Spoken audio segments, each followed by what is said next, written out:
Hey, what's up, everyone? This is Ryan with From Corners Unknown. I hope you're all doing well. A couple weeks ago, I had the immense pleasure of speaking with Apostle, a three-piece chaotic hardcore outfit based in Marietta, Georgia. I wanted to speak with these guys a good bit just after Connor and I discussed their debut EP, Shallow Graves, on our Voices from Corners Unknown episode 7. And it took a couple weeks to, schedule something with them. But fortunately, we were able to connect, and I spoke with Cam and Evan, two members of the band, and we kind of dove into the concepts and themes underlying Shallow Graves, and also discussed a lot of kind of the thought process on incorporating so many interesting elements in their hardcore sound. And we also explored a bit of the bands in the local scene in the Atlanta, Georgia area. And there were quite a few words and a lot of thoughts behind this album, so I sincerely hope you folks enjoy listening to this conversation about the recording process and all the work that went into creating this very succinct and impactful EP. I definitely think this band is deserving of more attention, and I'm hoping that they will get more recognition as 2018 wears on. And just after this introduction, I will play their track Cowards off their EP, and to close out the conversation, I will play their very caustic and abrasive Hold Me Down. As always, thank you so much for your continued support, and thank you for any and all support you can give Apostle. Nothing else and nothing breaks. Regret is entering my mind. I can no longer trust myself or anything I used to love. No gods, no devils, no flags, no nations, no gods, no devils, no flags, no nations. Messages for me, countless blank, eternity unintended. I keep my eyes closed, but I can still see premonitions. My body on the mantle, my heart in an eye. How can I justify existence? We're the ones who remain and the ones who are long understand. Buried in a shallow grave, shallow grave. The farther the distance between us, the greater the void. But the distance is all in my head. Face your fears, go away. No difference is made.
Just to get started, could we talk about just kind of how the band formed and kind of the genesis of it, why you started it and all that? Just discuss that. Yeah, for sure, man. So we all kind of come from different backgrounds with playing music. I think the first band I was ever in was like a ska band. Oh, interesting. Okay. and I played drums in that. I actually studied drums and percussion in college. Okay. And when I was in college, I went to Kennesaw State, and around the Kennesaw Marietta area, there was this venue that we all used to hang out at. It's not that great of a venue anymore. It still exists, though? It's still there? It still exists. It's just, it's run by kind of abusive person, so a lot of us tend to... It's seen better days, for sure. Okay. Okay. But I first kind of met Evan, like...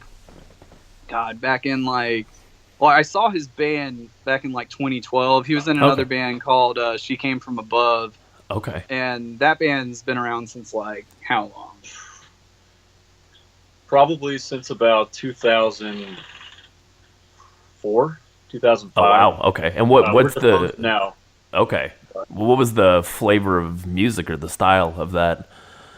Well, initially we started out just kind of finding our bearings. I mean, we listened to a lot of heavy music. Okay. We were really heavy into Poison the Well.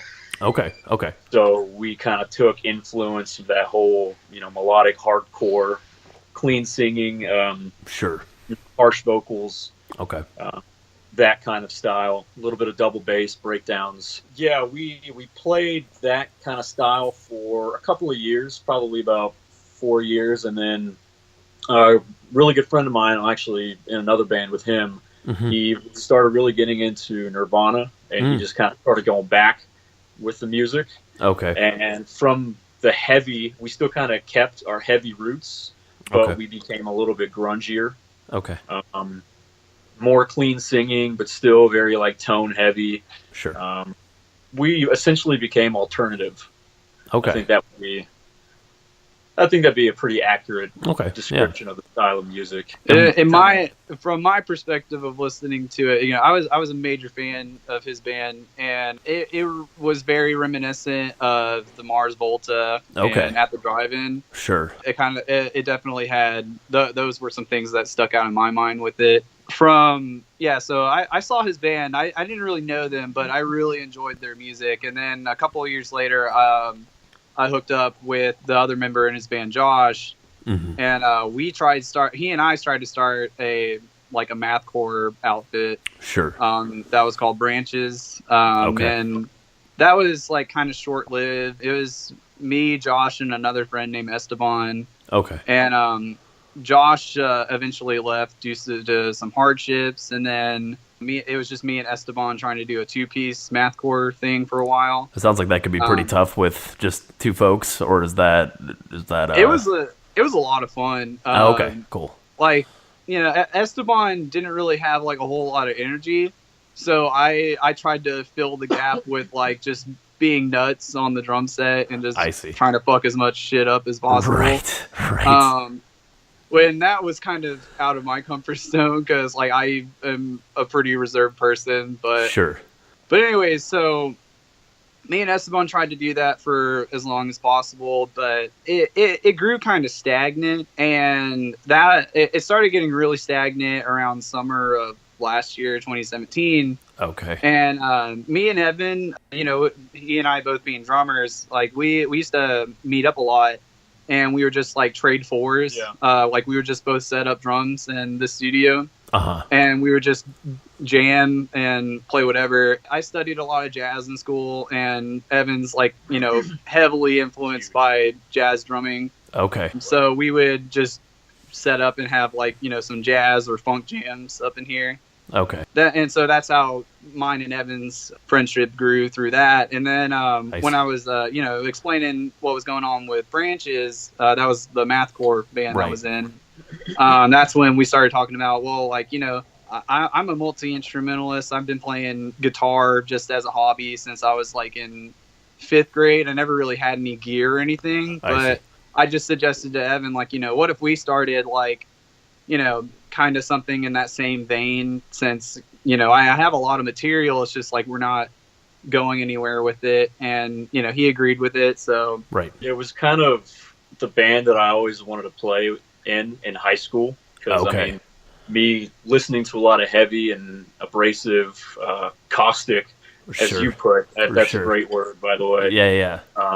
It was kind of like a different spectrum of the heavy music that I was playing. Okay. But I never really kind of had an opportunity to follow that path. So when Cam came to me with these songs, I was like, this is perfect. Like, awesome. This is kind of me reliving some of the high school angst. Sure.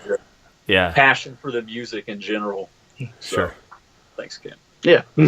Usually when I'm writing things, I usually just record the entire song being an instrumentalist. So like I have like a makeshift setup in my or at my old house, and I would record all the guitars by myself, and then I would program MIDI drums behind it. And I would usually come to practice with like an entire put together song for the bandmates to listen to, and then us just go from there. And I did that with one song with Evan, and that was Cowards. Oh yeah, of course. Yeah. I put that whole thing together, but then all the other songs we were created more organically, where you know I kind of had some ideas, but I would just come to practice and be like, yo, I have this idea, but I don't know where to go with it.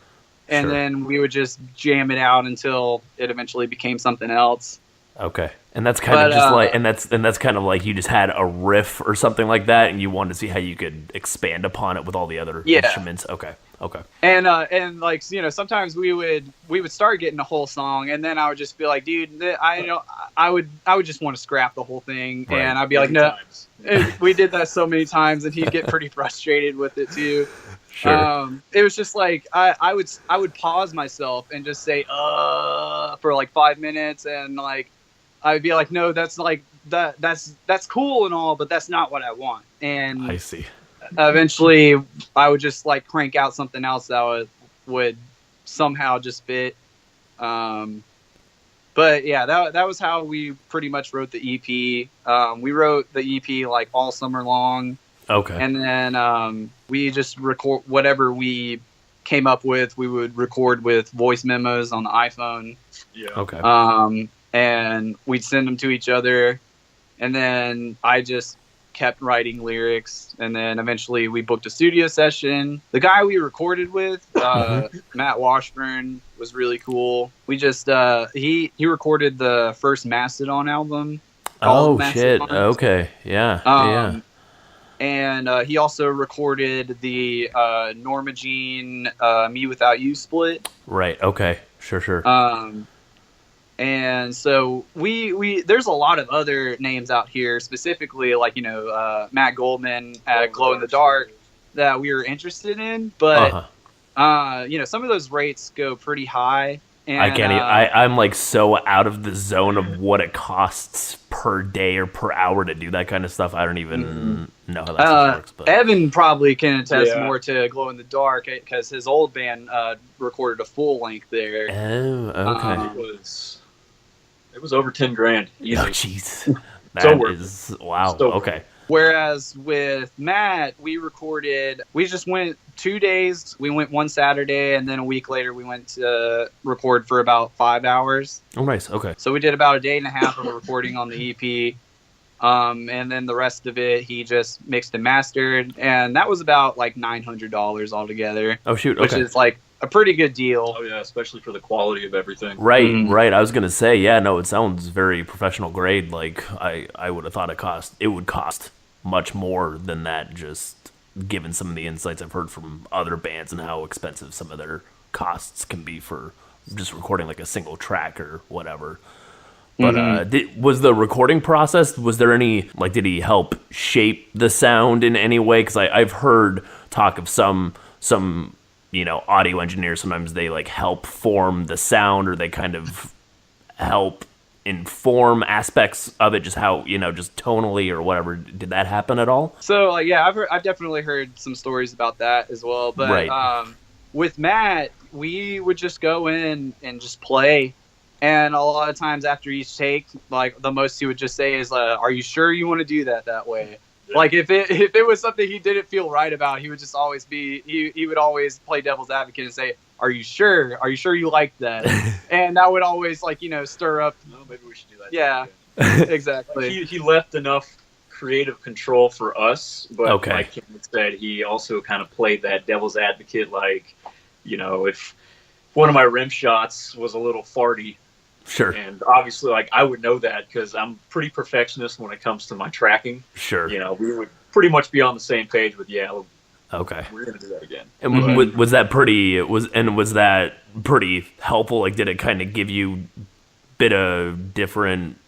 I don't know the right way to ask that. Like, perspective, or did it help you grow a little bit in like the way you think about how you put the songs together or anything, or is it just from a tracking perspective? I would just say anytime I hear a recording of myself, it always gives me a new perspective, you know, what works and what maybe didn't work. But I mean, you know, I went into this thinking like, you know, I don't know if these ideas are going to work. Like, that was kind of what I had in my head, especially because when we made demos, we never recorded any demos with the vocals on them. So whatever I had written for vocals, I would go in and, you know, whatever I was trying out in the moment was what it was going to be pretty much. Okay. And so I was a little scared about that. Sure. But I will say that, like, you know, typically my playing and my singing are like things that I get really self-conscious about, but overall I felt pretty good about the product of what we created, which is definitely, like, you know, usually whenever I record with other bands and I hear something back like a couple of months later, I'm just like, I don't know if I like that anymore. But I mean, as far as this album goes, I mean, you know, I still think, you know, it's a jam for sure. So I'm very proud of it. Absolutely. Yeah. On Cameron's note of him being, you know, self-conscious, for maybe lack of a better way of putting it, I wasn't there for when he recorded vocals because I couldn't get the time off of work. So I wasn't actually there observing him or experiencing the actual vocal recording. Right. But as soon as Matt sent him the songs and he sent me the songs, and I had heard Cameron before with Branches, and I'd been a huge fan of his vocals then, but he just completely blew whatever I had heard with Branches just out of the water. So just stop it. So mature. But no, I mean, I think the recording process it went about as smooth as it could, smoothly, and I think these songs really translated really well to the actual process of recording, and then, you know, the pressing of the album. Right. And so, what was the I guess kind of focusing or trying to zoom in a bit more on the songs themselves?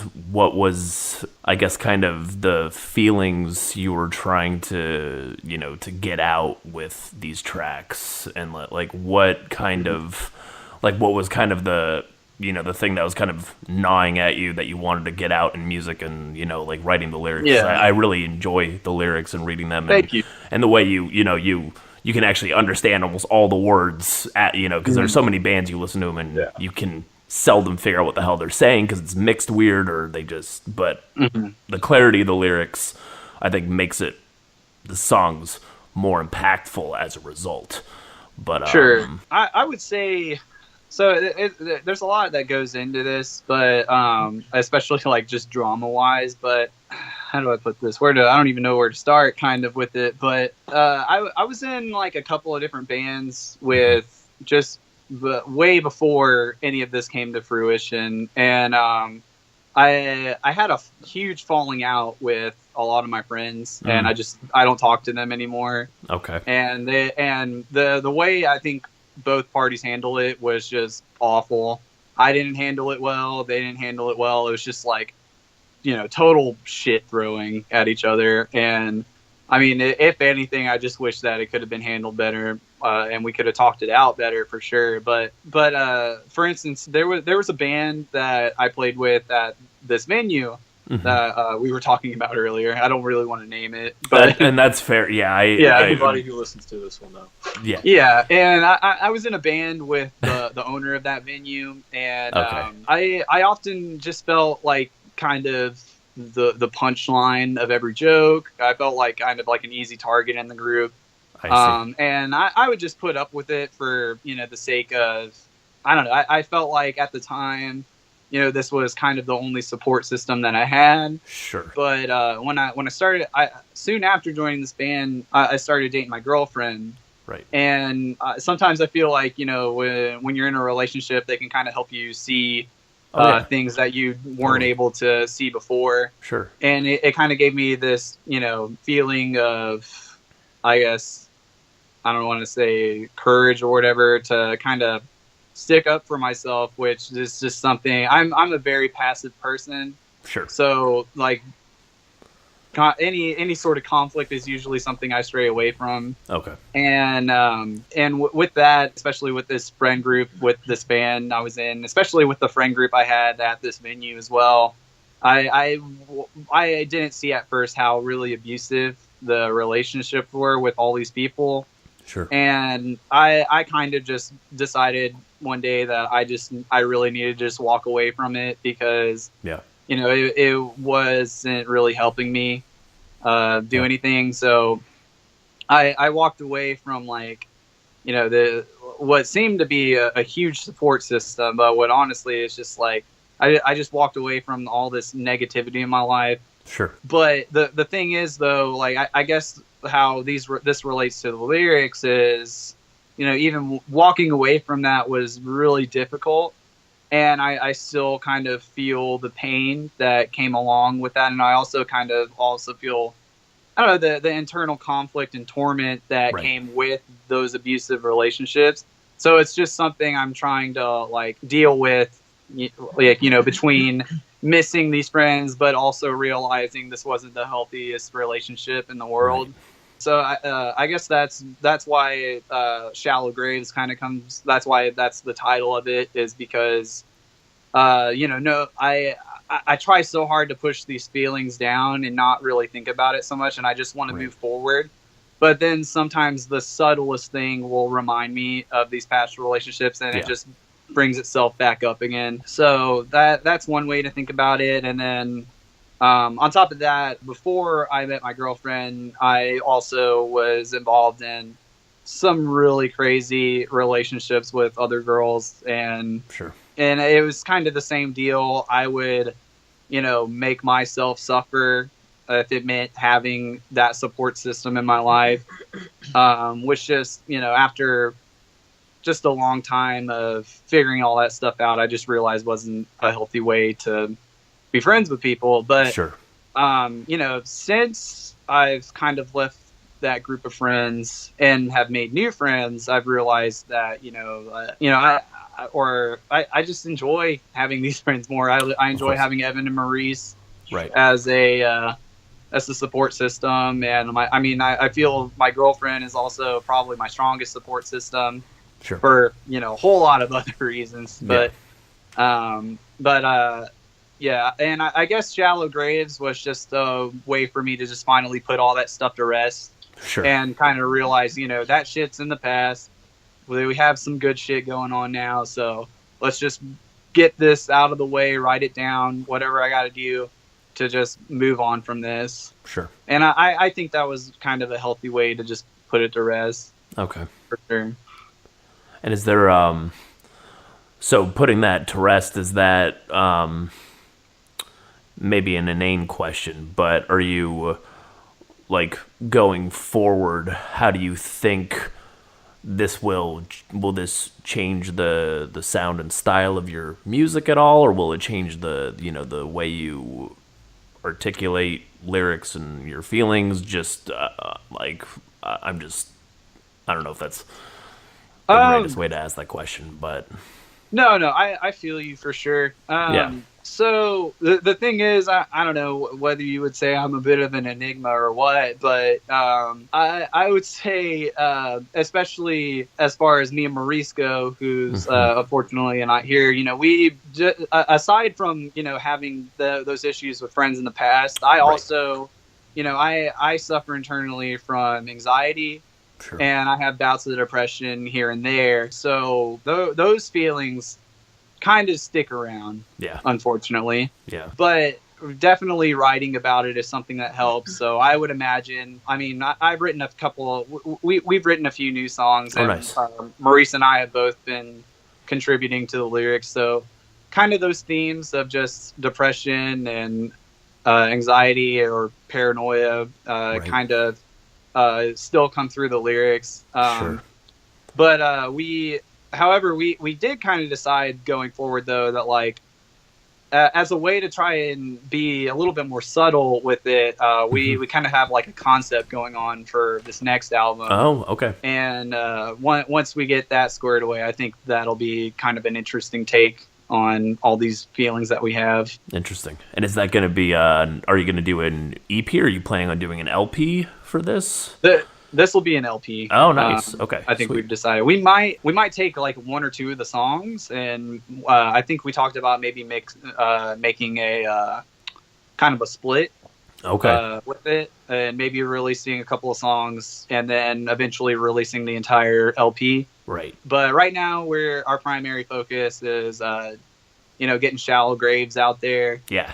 For people to listen to, and then probably sometime next year we'll have the LP ready to go. Nice. Okay. And how's the just the overall reception so far? Because I'm so out of the loop. With these conversations, I try to like get a tiny window into scenes all around folks I talk to, just like seeing different parts of the world.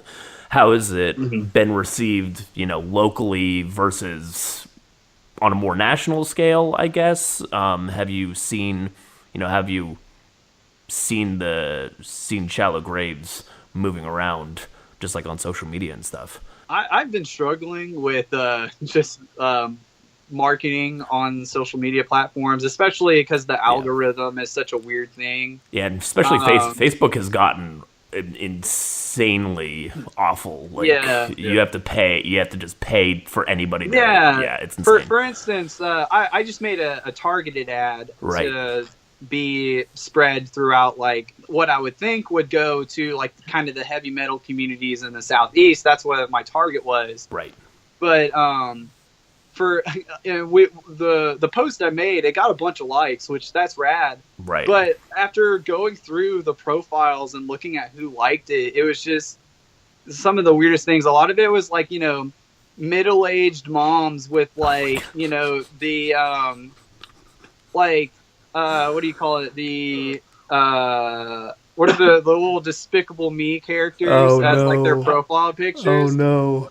And then I need an outlet too, man. Yeah, and I'm just like, I feel like you wouldn't actually enjoy this. And then you could tell a lot of these were like these fake profiles. So I've had that exact same issue before. Yeah. And but the thing is, I'm just like, okay, whatever. So everybody who likes it, I invite them to like the page, and then I get absolutely no response from that. So it's very weird. I feel like I really wasted money on it, honestly. Yeah. So I don't know. Right now, I think the best that we can do is just keep playing shows. Yeah, for sure.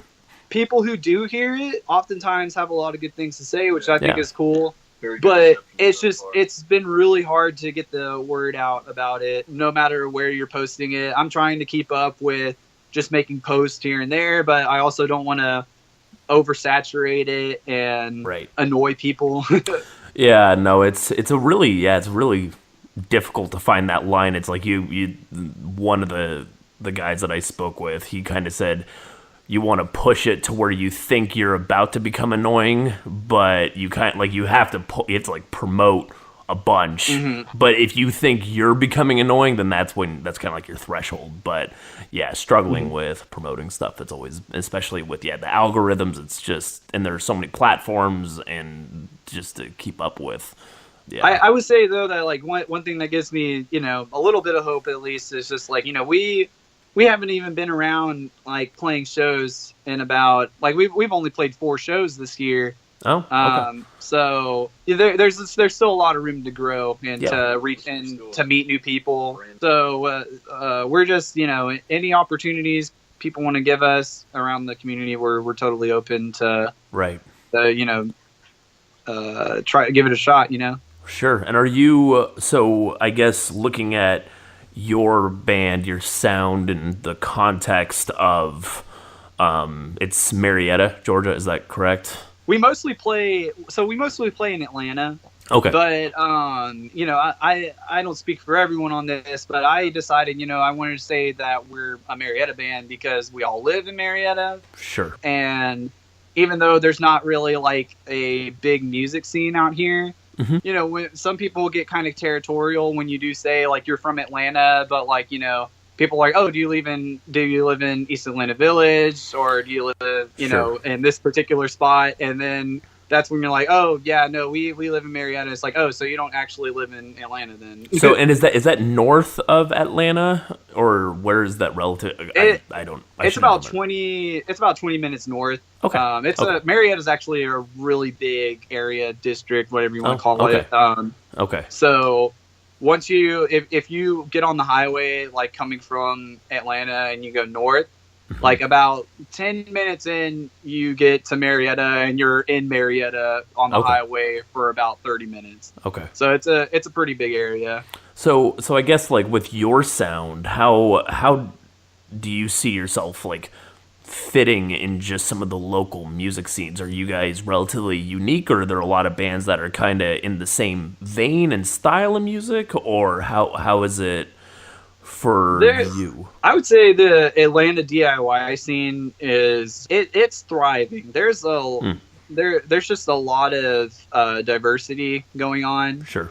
With it, I would say, like, you know, within the past few years, a lot of the bands that were around were kind of like, you know, you're like crossover hardcore. I would say that's like kind of the biggest genre around here, is like kind of that crossover sound. Right. Especially one of the biggest bands from here that's like kind of on the rise is this band called Revenge Season. Okay. I'm not heard of them, I mean, they're dope, but they I mean, I have no buts. They're a dope band. Yeah, they're out here killing it, and I feel like they're kind of at the tippy top of what metal is doing around here right now. Okay, interesting. So as far as how we fit into it all now, is one thing I've noticed is there's like genres just around the country in general. Yeah, is this like kind of death wishy sound and the southern lord sounds are making their way down here slowly but surely. Okay. And for instance, like I'm finding a lot of mathcore bands coming around, as well as like some of these blackened hardcore bands popping up here and there. And I would say in the Atlanta DIY scene, sort of that sound is like starting to thrive a little bit more in the Atlanta DIY sound. But then like when you get into the suburbs and anywhere north of Atlanta, that's where you'll find a lot of more of the crossover hardcore stuff. Okay. And I guess as far as how we fit, I don't know, like there's a lot of things to look at historically, I guess, that kind of affect the way that these bands are coming about. You know, I think Dead in the Dirt left a huge mark for everybody, as well as the band Foundation that was around here. I need to brush up on my bands, it sounds like. I have not heard of them. Foundation is kind of like the tippy top of that, like, hardcore. I don't if I start getting into genres and I say crossover one more time, people are going to be like, yo, Foundation's not crossover. But like, you know, they're like, you know, that D beat, just like, you know, total tough guy kind of sound. Right. It's like almost like beatdown hardcore or something like that. Is it kind of like that? Like so Harm's Way or something like that? Yeah, that's what that Foundation used to be, the top of that. And ever since they broke up, people have been, you know, pretty devastated about it. And Dead in the Dirt was so short-lived, and I think that's what a lot of people miss a lot as well. You know, I was telling you earlier, me myself, I was heavily influenced by this band called Rebuker, which was managed by Josh Scoggin of The Chariot. Okay. And those guys I knew from one of my best friends from high school was the original lead singer of that band. And when they first started out, they were kind of that D beat sound as well. Okay. And they used to hang out in Douglasville, which is where the Chariot and Norma Jean are from. And that was a good place for music in general, just because the 7 venue was a place where you would have all these metals from all over just meeting up at one place, and these local shows would always be strong no matter who was on the bill. I see. Like that, like everybody would show up for a show. Then giant sense of community. Yeah, that interesting. And yeah, that was a great space. And ever since that's been gone, I guess that's why, like, you know, you'll find more of these avant-garde, blackened hardcore, and like just mathcore bands in Atlanta. And that's why you'll find like the crossover hardcore downbeat bands in the suburbs more. Okay. Yeah, so I don't know. I don't meet too many like chaotic hardcore bands, but then again, you know, we've only been around for a minute. So the minute I say, like, you know, I don't know if there's a whole lot of bands doing what we're doing, you know, we could be booked on a bill where we find, there are a lot of bands trying to do what we're doing. Right. But I had a long conversation with Maurice when we played our last show in Ringgold, and we were just talking about how, you know, we used to have these bands that were kind of the authority on the scene, you know, these locals that had, you know, made it and were kind of creating all these other new bands because of it. Like I said, Foundation was a big part of that. The Chariot and Norma Jean were a big part of that. Sure. And Dead in the Dirt was a big part of that. But we're kind of in like a growing pain area, not only with like not having these like, you know, these kings of the scene anymore, but also just because like a lot of our venues, our all age venues, are kind of ceasing to exist. And that kind of leaves us with being only able to play at like a lot of these bar venues and whatnot. Because you know, I can attest to say that, like, you know, I really got interested in playing music from, you know, being a 15-year-old going to the 7 venue. Like, as soon as I went there and I saw like all these hardcore bands playing, I was like, yo, like, I'm totally about this. I want to be in one of these bands. Sure. And I think the same can be said for Evan and Maurice, definitely. Absolutely. Remember, one of my first shows that I went to in high school locally was the last show of a band called Black Paper Diary. And they were a huge influence on me. I was freshman in high school. And it was their last show, and their vocalist ripped up a Bible on stage, and I was just like, "Oh my God, I have to go to more of these shows." Right. Thing happening. That's awesome. And you know, after they broke up, they formed a band called the Twilight of Idols. Then after they didn't break up, but they eventually formed a band called Crossbear. Oh, you showed me that. Crossbear was I'm still a huge Crossbear fan. I don't know what those guys are up to. After Crossbear, they had a band called Irreversible, which was actually the guitarist, excuse me, from Crossbear formed Irreversible. And so for me, those were definitely big influences on me, seeing those guys, just those normal guys, playing this heavy, really passionate style of music. And I mean, I really identified with it, and I still carry that same love and passion for it to this day. And, you know, with Apostle, that's my outlet for that. So how do you go ahead. I'm sorry. No, one thing I did want to say though is while I would say the metal community in the metro Atlanta area is like kind of going through some growing pains, there's a lot of other styles though out here that are like really thriving in the DIY scene. For instance, like, you know, I don't know if you've heard of any of these bands, but Microwave and Bliss are from Atlanta. No, I need Microwave to. They just played Warped Tour. And Bliss Riot Fest in Chicago. They did as well. Okay. They also have a like a Day Trotter session. They got an Audio Tree session. Oh wow. That band is blowing up. There's a lot of bands that are similar to that sound as well. That, like, you know, when those bands play, like, I guess, you know, it's kind of like that alternative rock emo sound. So whenever those bands, like, that really brings out a crowd whenever bands like that play in Atlanta. As well as you know, those bands that kind of sound like the Burger Records garage psychedelic bands. Kind of like you know, the Growlers or Screaming Females, or bands that are similar to that are really popular out here. Pretty diverse. Yeah, there's a lot of, and it's really cool. But like I said, I just feel like as far as the hardcore metal side goes of it, we're definitely going through some growing pains. So right. I would say within the next 3 years, we'll see what happens. You know, right now we're all just trying to play and figure out what to do.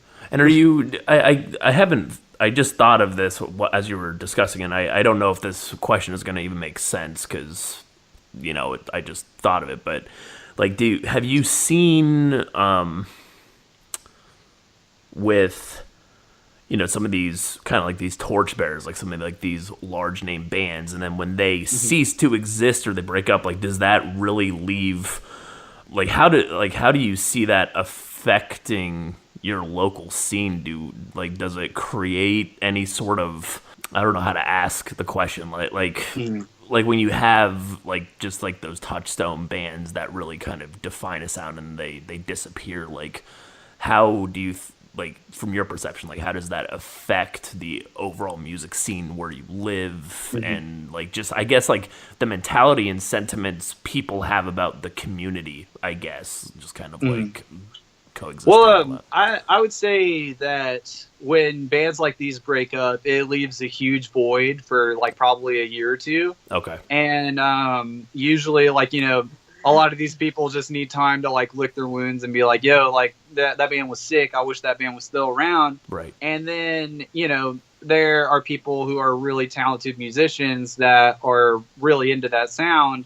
And I feel like they kind of are like, you know, like, man, I wish like we could start a band that was like this and mix with this, and and I guess that's kind of how it affects like the general community. Okay. In my opinion. I think it kind of creates opportunities too, because when you have a band that, you know, you listen to and you saw live for so many years, when they break up, like Cameron said, you know, it leaves a little bit of a void. And I think maybe subconsciously, or maybe not even subconsciously, you know, you kind of want to pay homage to those bands because you were influenced by them. Yeah. Right. I mean, and I can't say this enough, but like for me, that was Rebuker and Dead in the Dirt. And, you know, although like I know that heavily influenced me, like I wouldn't say like I try to like rip off any of their shit. But Sure. But I know that for me, those were two of some of my favorite bands, and them not being around playing shows anymore really left a void for me. And so, like, you know, listening to Rebuker, like, you know, I always say to myself that, like, you know, if I could even tap into just a little bit of that energy and that vibe, like, I would be, like, you know, ecstatic. And so that's how, you know, I feel a little bit with Apostle, as well as like Apostle is just a major outlet for, you know, my own shit that I got buried inside. Right. So same. Yeah. Well, how about, I guess, shifting focus, since we talked a bit about kind of like the local scene. So for you guys playing live, you said you've played 4 shows this year. Is that the total amount you've played thus far as the band, or have you played other shows like in 2017, or was it just, have you just started playing shows this year? This was, so right now we're only doing like 1 show a month. You know, it's mainly just because like we all work full-time jobs. And the other thing too is like we don't want to be playing the same areas all the time. So like we kind of put a cap on it, like, you know, twice a month is what we're going to do. Right. And oftentimes that's just what has led to once a month. Right now, our next show, we're going a little bit out of town. We're going to Savannah, Georgia, which is about 4 hours from us. Oh, wow. Okay. That's I mean, that's more than going just south to Atlanta or something, right? So yeah, definitely. So we're playing in Savannah, and that'll be a really fun show. We'll be playing a house show down there. Oh, nice. Okay. And I mean, I don't know if this is official yet. I'm still trying to work on the details with it with one of the promoters at our premiere. Well, we have a few premiere ones, but like kind of the biggest venue in Atlanta is the Masquerade. Okay. And there's a show happening in May on the 7th where Mutoid Man is playing. Oh, nice. Okay. And we submitted our music to try and open for them. Okay. And last I heard was Mutoid Man's management is checking that out, but I don't know if that's like official. So I guess we'll wait and see on that. But right. Beyond that, we don't really have anything planned out as of June or July or the rest of the year yet. So we're just kind of taking shows as they come. Okay. I will say though, it's been cool though. Like I haven't had to, ask for shows. Every time we have been playing shows, someone's been, hitting us up to go play them. So that's been kind of rad because, whereas with my last couple of bands, it was always like, you had to beg in your email to try and get your show on somewhere. Well, how's it been playing live? Like, how have just like the energy and the crowds and all that, like, and kind of shaking out? I don't know if it's I could imagine recording in a studio and then taking it to a live setting is completely different. And just syncing up and making sure everything sounds tight and abrasive. Like, how has it been? For me, so as I mentioned before, I'm kind of a reserved person, but I don't want to just stand around in the same place and play the whole show. So I'm trying to step out of my comfort zone a little bit when I'm like playing, especially since like I'm not usually a bass player, but I am now. So But the thing is though, our shows really haven't been that big, and I don't really expect them to be. We haven't built a name for ourselves, and as much as we try to promote, I guess there are things that we could do more to try and get people out. And for the sake of just like, not having enough time on our hands, we just don't really get the opportunity to do that. Okay. But I will say, like, for the people that do come out to our shows, like, the response has always been positive. Good. Even if it's been a bad set for us, people are, are really cool with it. Sure. Yeah. I like to think that they can also sense the catharsis that these songs bring to us as well. Right. At least that's what I like to think. Sure. Well, that they can relate to it like we do. Right. And like it's playing the songs live. Does it kind of create a different energy for you guys? Like when you play it live, like do you just kind of feel like like unburdening of weight or anything like that? I guess that is catharsis in a sense, but like when you play it live, like how does it leave you feeling? Well, like for the first thing that's different is so on the album we're tuned in like drop D, which is typically high for like that's kind of a high pitched tuning compared to what a lot of other people are doing. Okay. But when Maurice joined the band, we decided, we were going to make it a lower tuning. So we dropped it down to, drop B. So especially when we play songs like Hold Me Down, it kind of goes from me like, shouting over the song to me kind of more singing over the song since it's a lot lower. Sure. And I think that kind of, we get a lot of compliments on that song specifically. And I feel like me kind of being in that singing mode, I don't know, I might reach to some people a little bit more.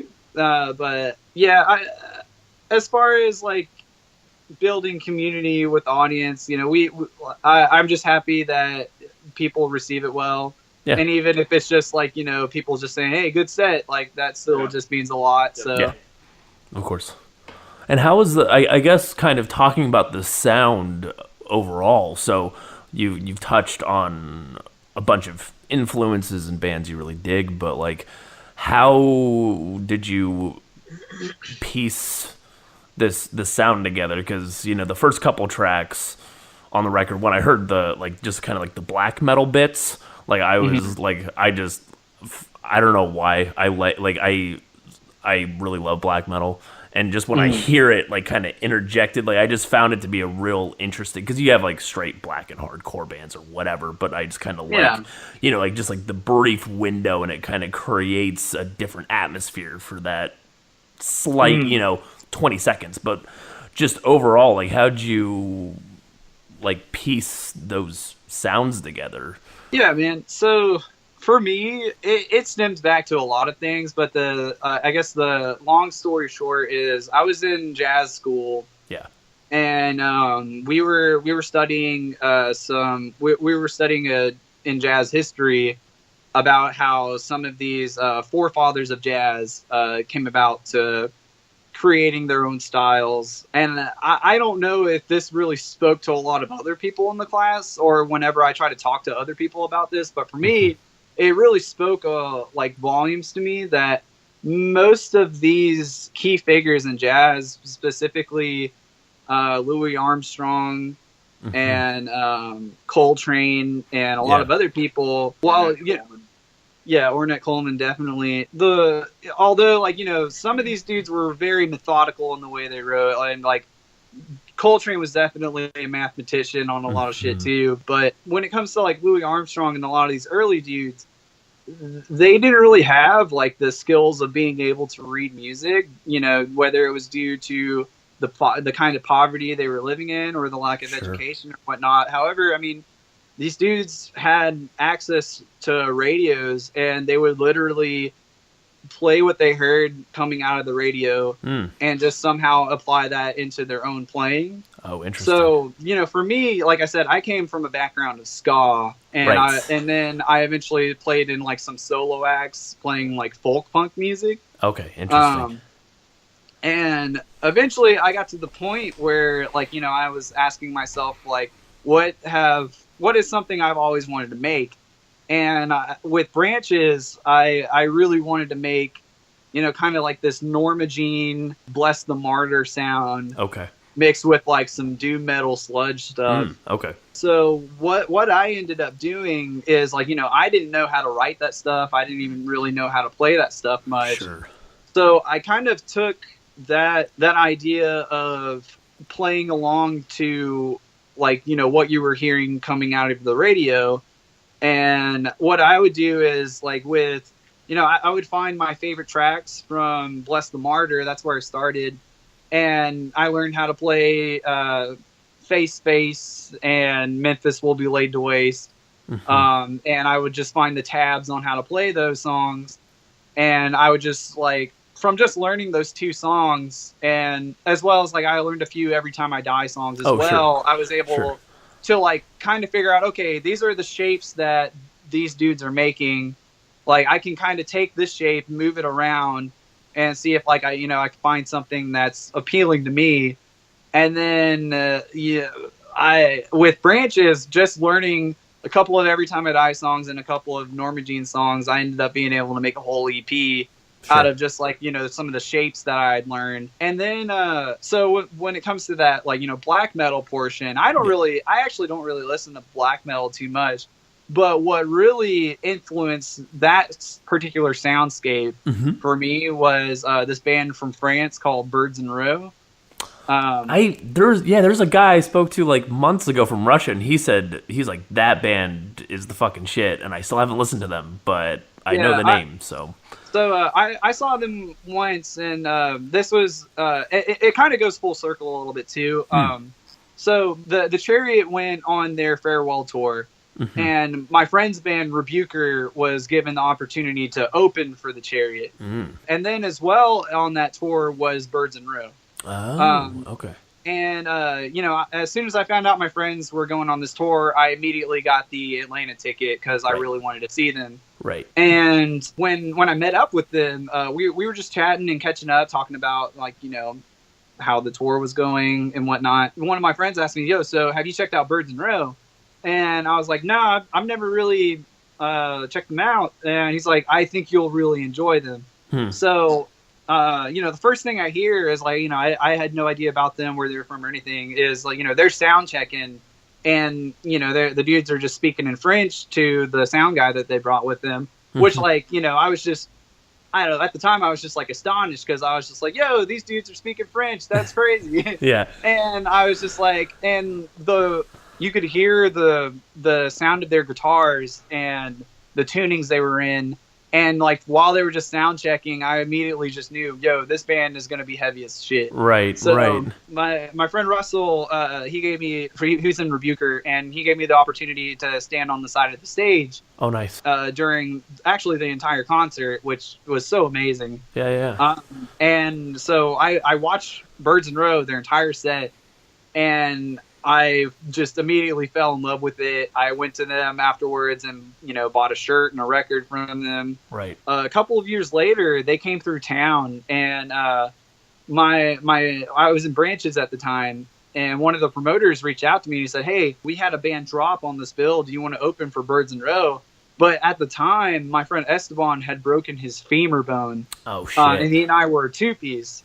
So I immediately, like with only like about a week's notice, scrambled together some fill-ins so that we could play open for this Birds and Rose show. Granted, like, you know, we all didn't really know each other too well at the time. Right. It was me.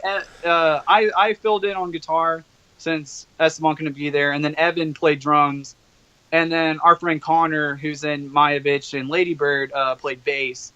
And like I was so out of my comfort zone that entire show. Sure. And they needed us to play like a 30-minute set, and we only played for like 10 minutes. Oh, fuck. It felt like 30 minutes. Yeah, it felt like forever, but like, you know, these songs were really fast and just crazy, and by the time we even knew it, we were done. A lot of nervous energy.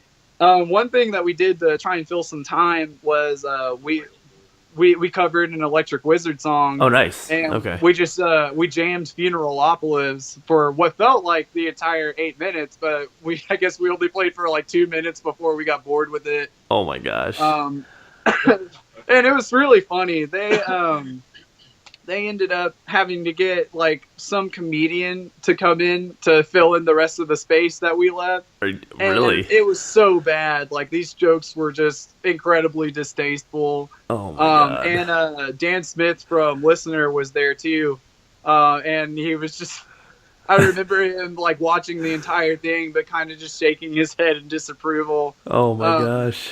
But that was a really cool show. Was the band? Well, was the band? Were they cool with the 10-minute set or whatever? And there's like, oh yeah, that was fun. Like, what did their? Well, was all luckily, the band Frameworks, they were late anyway, so it didn't really matter too much. Okay. So I guess I didn't say the whole lineup, but this lineup was us, Frameworks, Birds and Row, and Listener. Okay. Okay.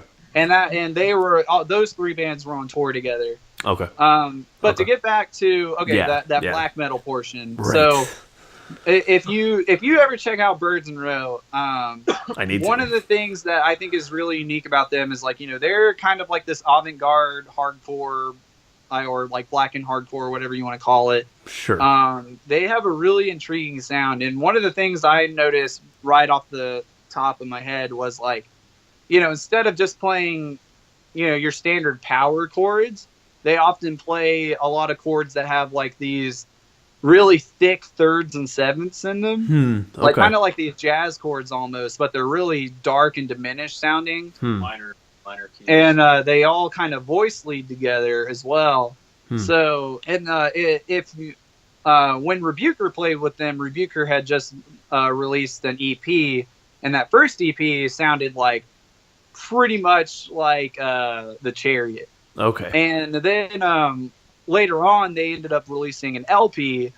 And if you listen to that LP by Rebuker, New Leaf, a lot of what they do in that band is kind of similar to what Birds and Row does, with like these really diminished, open kind of just these thick thirds and sevenths chords being played, while the bass plays like something to like a harmony to complement that. Interesting. And when I heard that from Birds and Row, when I heard that in Rebuker, I admit, like, that's when I sat down with my guitar. I didn't know what tuning any of these dudes were in. I was just like, okay, I gotta listen to this over and over again just to figure out like what exactly they're doing to kind of create this. And Right. it ended up being like, you know, something that wasn't even like, you know, that difficult to get to. Sure. So yeah, there's like two parts. There's one of that in the first song, and then there's Right. one of that in Cowards. Right. Yeah, I guess like those were kind of the solid, like those were the two primary influences, was me just learning that soundscape from listening and playing along, and then applying it to where I thought that it might fit, just because I really wanted to try it, and I think that it was pretty effective. Yeah, definitely. Yeah, no, it's just interesting. It was just, I guess, just like, yeah, how it stands out. I just found that pretty interesting, just how you were able to like kind of section it off, but it still flowed so well in kind of the context of the song. Thank you. Yeah. I mean, are there any specific aspects of the band so far I haven't touched on you think people should know about the music, the overall style, how you sculpted it, things of that sort? One thing I think we've kind of haven't really talked about is Maurice and his role in the band. Right. Yeah.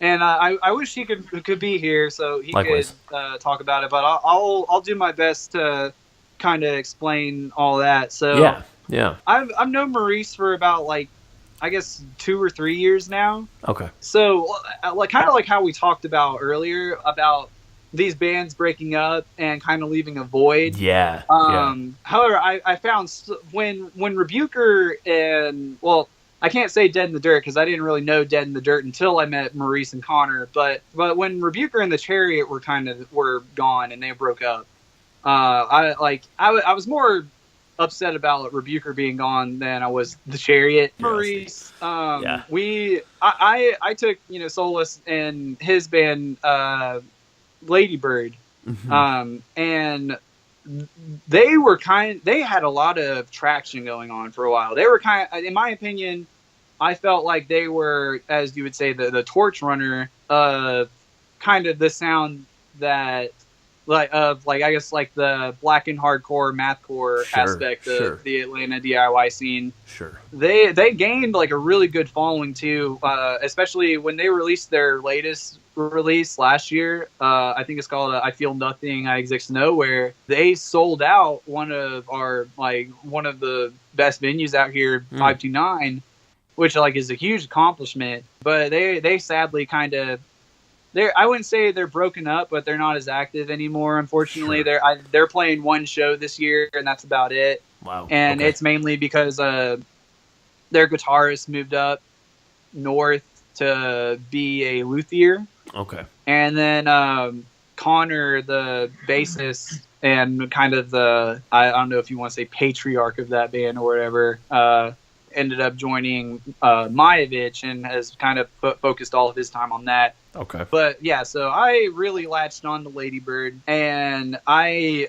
went to every show that they played, and I ended up being good friends with Connor. And Connor and I are in a band together that's a post-rock band called Of the Vine. Okay. And so for me going over to Connor's house a lot more often, I started talking with Maurice more. And Maurice, I only knew him as a vocalist, and I wasn't aware that he was also a guitarist, not to mention a really decent guitarist as well. Right. I speak highly of Maurice all the time with Evan, that I very much so enjoy his lyrics, and the way he writes for Ladybird really influenced the way I write for Apostle, especially in the beginning when it was just me writing all this stuff. Whereas I was kind of driving the show before with the writing process. Now that Maurice is in the band, he brings a lot to the table. Every time we have a session to practice and whatnot, he always has something new to share. And even when we're not at practice, he'll be sending me some voice memos of some stuff he made. And I also just enjoy the challenge of us working together too, because we're both we both can be pretty stiff sometimes in the way that we write, but us having to work together kind of forces us to mesh a little bit more, or at least our styles and our sounds together. Going forward with Maurice, I really want to have him much more involved in the process of writing the vocals and the lyrics. Just because he's a very strong lyricist and vocalist, so I would really like to split up those responsibilities with him. Whether it's 60-40, him doing most of it and me doing a little bit less, or 50-50. Right. And yeah, Maurice is just a fucking cool guy. And I feel me especially, I'm kind of a passive dude. Right. And, Evan, at least with me, Evan hasn't really been confrontational about a lot of things. But with Maurice is not afraid at all.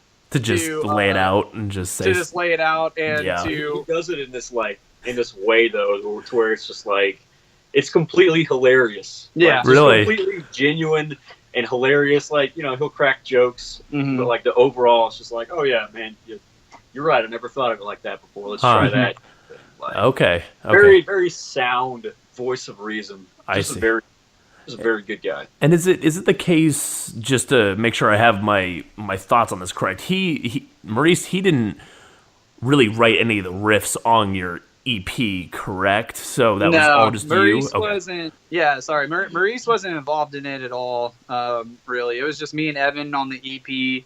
Okay. And I sent. The thing is, though, I sent the ideas like when they were voice memos to Maurice, like before we went into the studio. Yeah. But at first, I just like I'd never heard back from him at all. He said he was interested, but that was about as much as I had heard back from him. And then, so Evan and I just went forward and recorded it. And then once we had, something a little bit more to show, I sent it to Maurice. And then that's when he was like, yo, this is fucking dope. Like, when are y'all practicing next? Okay. And so he started practicing with us like sometime around like November, December 2017. Okay. And he and I just had like, one session before we had like a practice session, but just so like, I could teach him the riffs on guitar. But I showed up to his house and he had already learned like everything. Jeez, really? And it was pretty surprising. Like I was pretty amazed by it. And I talked to Evan about it afterwards too. I was like, yo, I didn't even have to hardly show him anything. He already knew all the songs from listening to it. So that was when I knew like, okay, yeah, we definitely need to get this guy in the band. Right. And are you seeing any, so you've been writing some new songs, we may have touched on this a bit, but just to kind of dig into it a bit deeper, is he bringing some different influences into the overall sound? Are you seeing it pushing in like a more chaotic route, or like how are you seeing the sound change a little bit from Shallow Graves? And mainly, like, I'm really thankful for him bringing that to the table because, like, I don't want this to turn into, like, people listening to...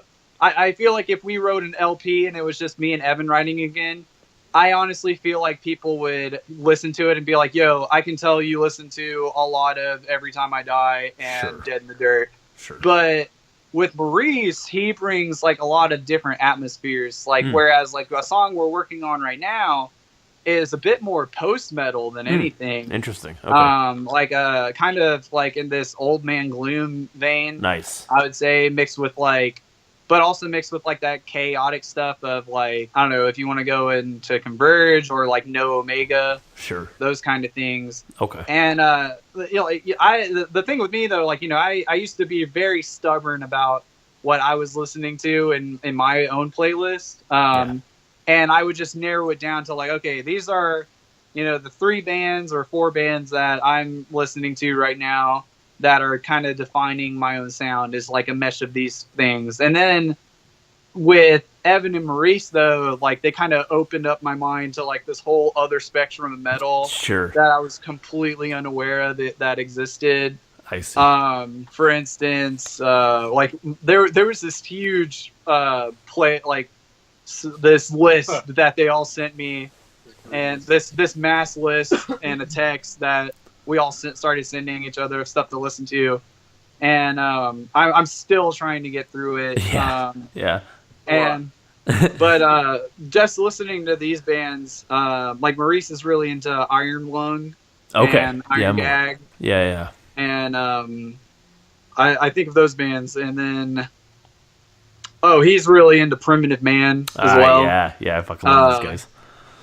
And he brings a lot of that to the table. Evan, I would say, also brings in a lot of that to the table. Like I feel like he and Maurice, as far as musical tastes go, mesh a little bit more. Okay. Because a lot of what Maurice was putting on his list is exactly what Evan was trying to convey. Like what are some examples? There was definitely some overlap. Like we would both get stoked whenever one of us would like say, or so like I said, Plebeian Grandstand. Oh they're great too. If you're familiar with them, they're awesome. Then he would like send back like Plebeian Grandstand, and he like do the fist bump emoji and stuff like that. That's awesome. Sumac, Oh yeah. Just I could go on with all the band names, but there was definitely some overlap, and so that got us really stoked.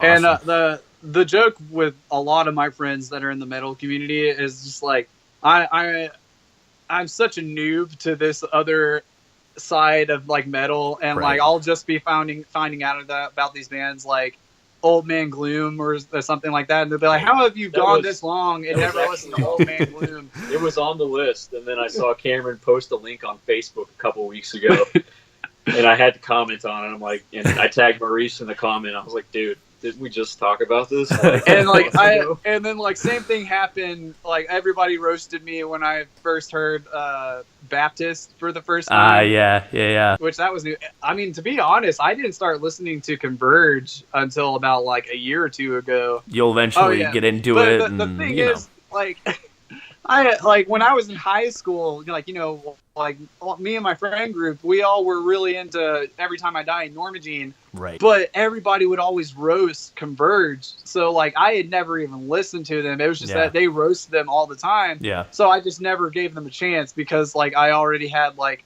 you know, this idea of what they sounded like. It was actually my girlfriend that put All We Love We Leave Behind on a mix CD right when we first started dating, and I heard it and I was like, yo, this isn't that bad.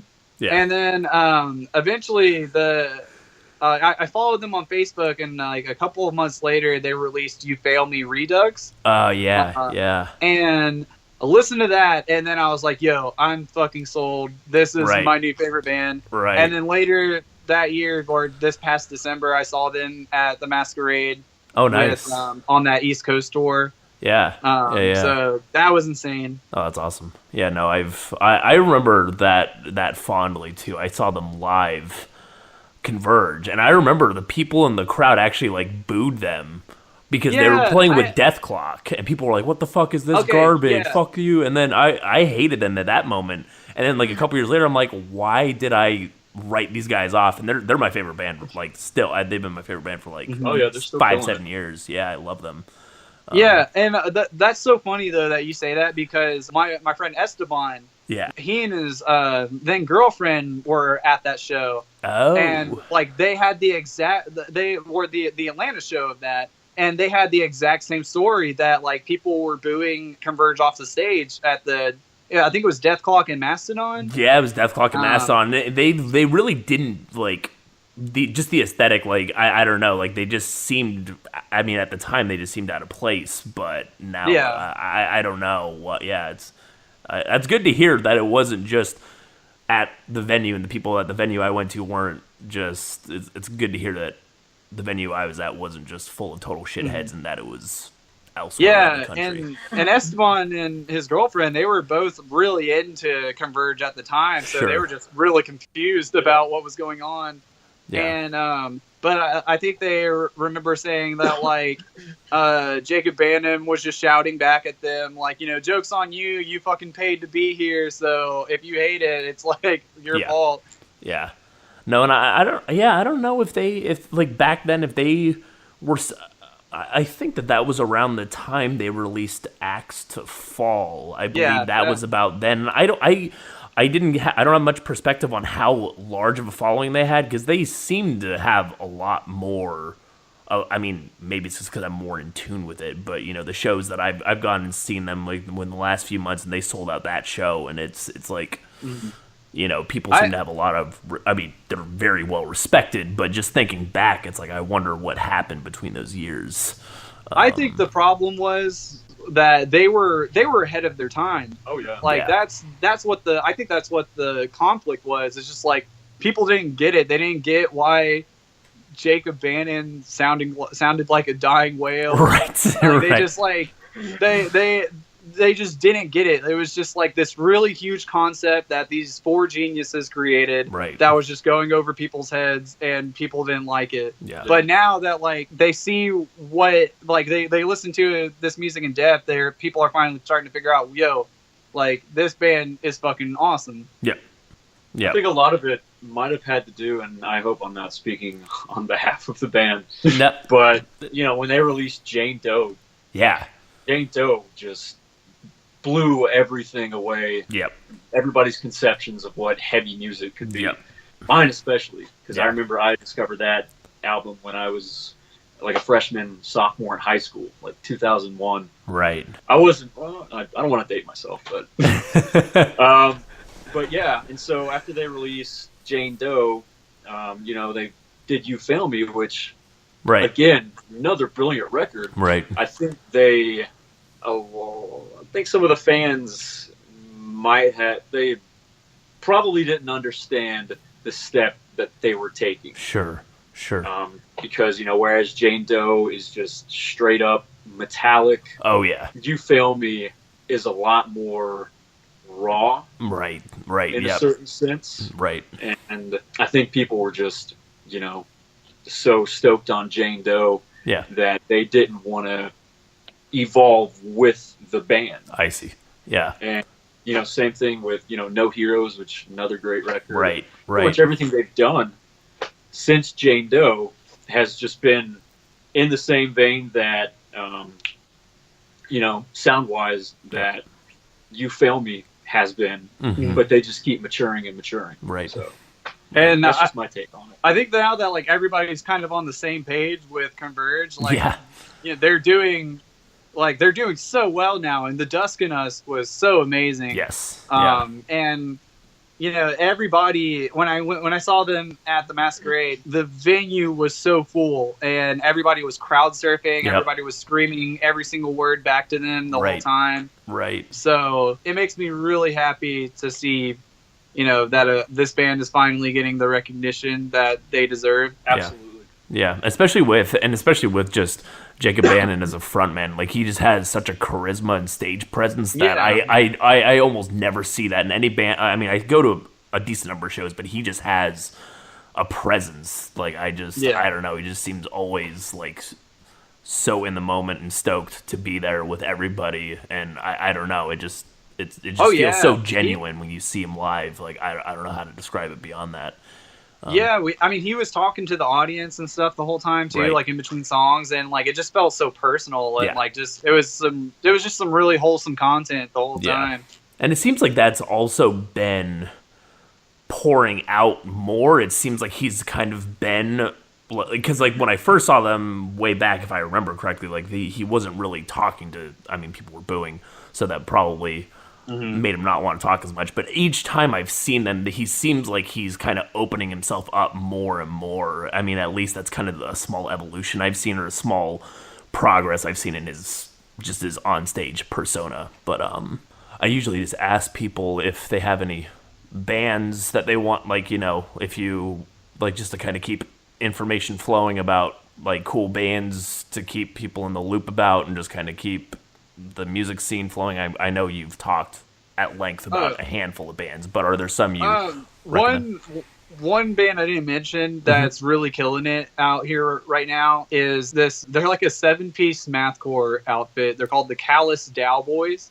Oh my god, 7-piece? Holy shit! I think it's like 6 or 7 people. Oh my god! So what they got 2 guitarists, a singer, bass player, a violin player, and a drummer. So yeah, they got 6 people. Wow. In the band. Okay. And it's really cool to see them because they're all very young. They're like 18, 19-year-olds. Wow. They're all very inspired by the Dillinger Escape Plan, right? And the Chariot and Norma Jean, as well as some you can see some Every Time I Die influence in there as well. Sure. And they just have they're so stoked about it, and they just get out there and they have so much fun, and it's really cool to I played their first show ever with my other band Branches, and it's been really fun to see them as they're getting older and getting more mature with their sound. Sure. So, and they played our first show as well. So yeah, they're I definitely consider all those guys family. Another band though that's like really kicking ass right now is, I mentioned them before, Majevich. Okay. They're spelled like Malavik or Malavich. They're a 4-piece kind of blackened hardcore band, and they're touring as much as possible. And they've really started gaining some traction with that. Sure. I think they have a split with Iron Gag coming out this summer. Okay. Huh. But yeah, and the frontman Connor is a dear friend, as well as the bass player. Actually, all those dudes are just really dear friends. Sasha, the drummer, he was the one that made our artwork. Okay. For the EP. Okay, sweet. So very talented dudes, just making really just loud fucking music. And it's really cool. God, there's a lot of bands out there for sure that I could mention too, but you know, like I said, we're kind of going through some growing pains, and I feel like a lot of us just haven't met each other yet. Right. So, but I look forward to, you know, just playing more shows. More than anything, like, this is kind of just a really great friendship between the three of us. Yeah. And even if, like, you know, some whatever you want to consider success never really comes out of it, then, like, we're just doing this for fun, and this is just that's all we're gonna do is just write music, have fun, use this as an outlet, whatever it is. It's all really personal and not really so much like trying to do this for, you know, the wrong reasons or just doing it for fame and recognition. Right. It's all about the passion. Yeah. I really appreciate you guys taking time to speak with me. Thank you very much. Thank you. Thank you a lot.